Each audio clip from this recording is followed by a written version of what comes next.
રાજકોટ જિલ્લાના ઉપલેટા ખાતે સંયુક્ત કિસાન મોરચા દ્વારા જેલ ભરો આંદોલન.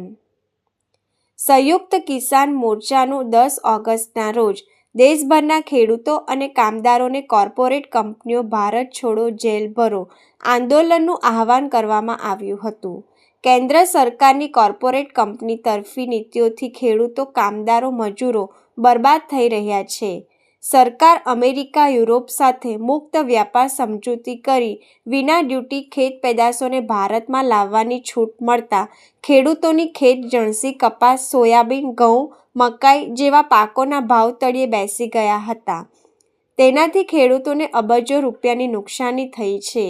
ખેડૂતો કેન્દ્ર સરકાર સમક્ષ ટેકાના ભાવની ગેરંટી આપતો કાયદો બનાવવાની તેમજ ખેડૂતો ખેત મજૂરોના કરજ નાબૂદ કરો, પાક વીમા યોજના સરકાર હસ્તે શરૂ કરો, મનરેગા કાયદો પ્રસ્થાપિત કરો, 4 નવા શ્રમ કાનૂન રદ કરો, રાસાયણિક ખાતરની તંગી દૂર કરો, ખાતરના ભાવ વધારા પાછા ખેંચો, વીજળીના ખાનગીકરણ ભાગરૂપ સ્માર્ટ મીટર લગાવવાનું બંધ કરો ની માંગણી અંગે ગુજરાત કિસાન સભાના નેતૃત્વમાં જેલ ભરો કાર્યક્રમના ભાગરૂપ ખેડૂતોએ કોલકી રોડ ઉપર ચક્કાજામ સવિનય કાનૂન ભંગ કરવા જતાં ખેડૂતોને અટકાવી દીધા હતા.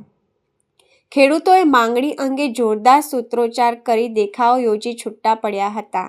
આજના કાર્યક્રમમાં કિસાન સભા રાજકોટ જિલ્લા પ્રમુખ કારાભાઈ બારૈયા, ખીમાભાઈ રબારી, લખમણભાઈ પાનેરા, ભરતસિંહ ચુડાસમા તેમજ કામદાર આગેવાન દિલીપભાઈ વસરા, વિક્રમસિંહ સિંહોરા સહિતના નેતૃત્વ કરી આગેવાનો સાથે મોટી સંખ્યામાં ખેડૂતો ઉપસ્થિત રહ્યા હતા. મારું નામ દયાભાઈ ગજેરા, ગુજરાત કિસાન સભાનો પ્રમુખ છું. આજરોજ સંયુક્ત કિસાન મોરચાએ દેશભરના ખેડૂતોને આહવાન કર્યું છે કે કેન્દ્ર સરકાર કોર્પોરેટ પરત નીતિઓ જે દાખલ કરી રહી છે તેને કારણે ખેડૂતો બરબાદ થઈ રહ્યા છે. કારણ કે વિદેશથી કપાસ આવે, સોયાબીન આવે, ઘઉં આવે, એ અમેરિકા દેશમાંથી આવે અને એને એક પણ ટેક્સની ડ્યુટી ના લાગે, તેને કારણે ખેડૂતોને ખેત પેદાશના ભાવ મળ્યા નહીં. સોયાબીન 700-800માં વેચાણું, કપાસ 1200 રૂપિયા 1300 રૂપિયામાં વેચાણો, ઘઉં 400ની અંદર વેચાણા. આજે ક્યાં ભાવ છે? તો સરકારની આ નીતિઓને કારણે ખેડૂતો કેવડી મોટી ખોટ કરી રહ્યા છે. એટલે એ ખોટનું કારણ સરકારે જે મુક્ત વ્યાપાર સમજૂતીઓ અમેરિકા અને યુરોપના દેશો સાથે કરી છે તે રદ કરવી જોઈએ અને ખેડૂતોની ખેત પેદાશો ખરીદવા માટે ટેકાના ભાવનો ગેરંટી કાયદો પણ આપણે લાવવો જોઈએ અને તો જ ખેડૂતોની ખેત પેદાશો ખરીદી શકે, તેને ભાવ આપે. ખેત પેદાશોને ભાવને કારણે આજે ખેડૂતો જે નુકસાન કર્યું છે તેને કારણે ખેડૂતો કરજવાન બન્યા છે. ખેડૂતોના કર્જ નાબૂદ કરો, પાક વીમા યોજના આપો, વીજળીનું ખાનગીકરણ બંધ કરો, ખાતરની અછત દૂર કરો. આવી માગણીઓને લઈને કિસાન સભાએ આજનો જેલ ભરો કાર્યક્રમ કર્યો હતો.